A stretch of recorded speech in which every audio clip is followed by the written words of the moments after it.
Lord be with you. A proclamation from the Holy Gospel according to Luke.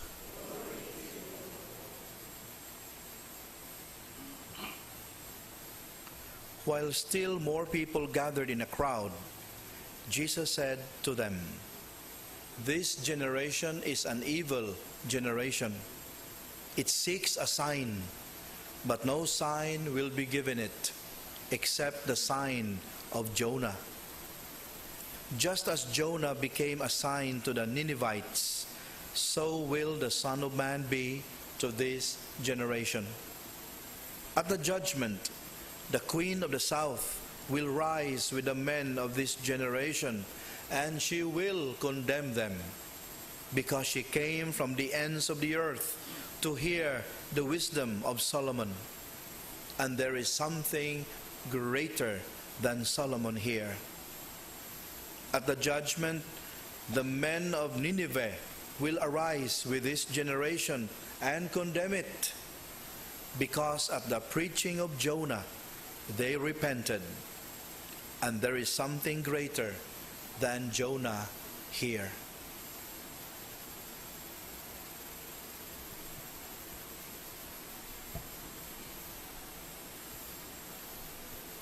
The good news of our salvation.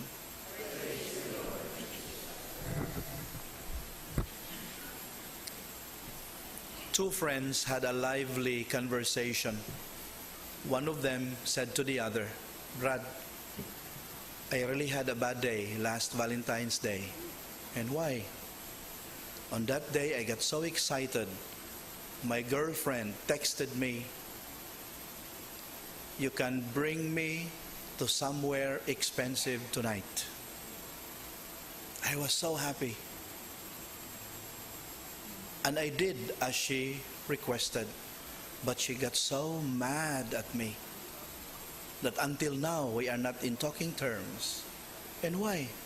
Where did you bring her?" So of course, she asked to be brought to an expensive place. So I brought her to the gasoline station. "Where did I go wrong?" he asked. And he further said, Yeah, may pagidato na ako sa bugasan, no?" My dear friends, how do we make sense of the data we gather around us? How do we make sense of the information our senses perceive? Many times, because we are into rushing things, we end up making poor analysis and therefore hasty conclusions.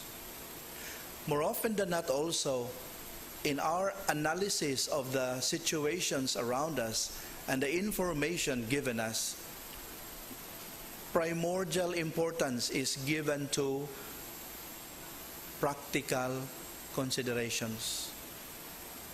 And many times, practical considerations get the better of our social analysis. In this gathering, we are reminded, so that the good Lord will not label us as an evil generation, we must learn to see the realities around us, the events around us, the information we perceive through our senses, through the lenses of faith. May we learn what we call in theology, theological reflection. Reflecting on the realities around us using gospel values. Some examples are in order here. Many times, we see climate change as a mere environmental issue. And many people would like to reduce it to mere environmental issue with political implications. However, as Christians, we must also interpret this menace we call climate change as a moral issue. Why moral issue? We have forgotten that we are created as the crown of creation. We are supposed to care for creation, avoid excesses and abuses. We should not utilize the goods of the world as if they are unlimited. But we fail to remember that. We fail to exercise good and faithful stewardship. So as a result, we have the kind of climate that we have now. It's not just environmental, it's also a moral issue. Shifts in gender roles, for instance, in the workplace and even in the family. Many would like to reduce that as a mere cultural reality. But for us Christians, we must view it from a different perspective. It could be that many of us are confused with identity issues. And we need to remember that we are created in the image and likeness of God. Therefore, we are supposed to conduct ourselves according to that dignity as His children. We are not supposed to act on impulses right away. We are not supposed to be governed by instincts. We are supposed to conduct ourselves with rationality. O, di ba? Lahig yun ang pagtanaw kung atong gamitan o gospel values. For instance, the difficulty of inculcating values on young people nowadays. Many would just simply see it as generational gap. A gap that is exacerbated by technology. But for us Christians, it's that, but not only that. Our difficulty nowadays in inculcating young values in young people lies in the fact that many of us adults fail to give them good examples. That's why we have lost our credibility.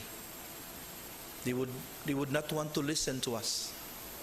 That's why anthropologists would say young people nowadays have automatic suspicion over institutions and authority. Tanawa, lahi gyud mo kay gustunan ang makuha nato nga conclusion the moment we view reality from or through the lenses of our Catholic faith.